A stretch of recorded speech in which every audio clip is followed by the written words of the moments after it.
ഈ channel subscribe ചെയ്ത് bell button click ചെയ്യൂ. മലയാള സിനിമയിലെ ചൂടൻ വാർത്തകൾ നിങ്ങൾക്ക് നോട്ടിഫിക്കേഷനായി ലഭിക്കും.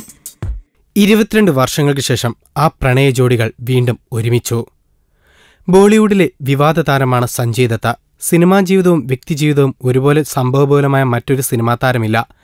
1993 മുംബൈ സ്ഫോടന കേസിൽ 6 വർഷം ജയിൽ ശിക്ഷ ലഭിച്ചിട്ടുണ്ട് സഞ്ജയ് ദത്തിന്.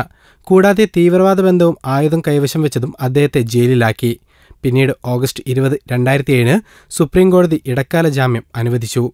1990കളിൽ സഞ്ജയ് ദത്ത് മാധുരി ദീക്ഷിത് പ്രണയം ഏറെ ചൂടേറിയ വാർത്തയായിരുന്നു. നിരവധി ചിത്രങ്ങളിൽ ജോഡിയായി പ്രത്യക്ഷപ്പെട്ടപ്പോൾ അവർക്കിടയിൽ പ്രണയം വളർന്നുവെന്നാണ് പറയപ്പെടുന്നത്.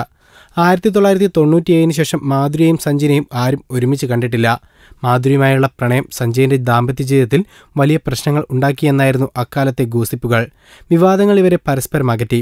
ഇത് സംബന്ധിച്ച് പൊതുവേദികളിലോ അഭിമുഖങ്ങളിലോ ഇരുവരും സംസാരിക്കുവാൻ തയ്യാറായതുമില്ല.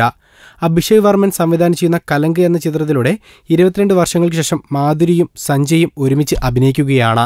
സോണാക്ഷി സിൻഹ, ആലിയ ഭട്ട്, വരുൺ ധവാൻ, ആദിത്യ റോയ് കപൂർ എന്നിവരാണ് ചിത്രത്തിലെ മറ്റു താരങ്ങൾ. ചിത്രത്തിന്റെ ടീസർ കഴിഞ്ഞ ദിവസം പുറത്തിറങ്ങിയിരുന്നു. ടീസർ ലോഞ്ച് ചടങ്ങിൽ മാധുരിയും സഞ്ജയ് ദത്തും ഒരുമിച്ചെത്തിയത് ഇരുവരുടെയും ആരാധകർ ആവേശത്തോടെയാണ് ഏറ്റെടുത്തിരിക്കുന്നത്. ഈ ചാനൽ സബ്സ്ക്രൈബ് ചെയ്ത് ബെൽ ബട്ടൺ ക്ലിക്ക് ചെയ്യൂ. മലയാള സിനിമയിലെ ചൂടൻ വാർത്തകൾ നിങ്ങൾക്ക് നോട്ടിഫിക്കേഷനായി ലഭിക്കും.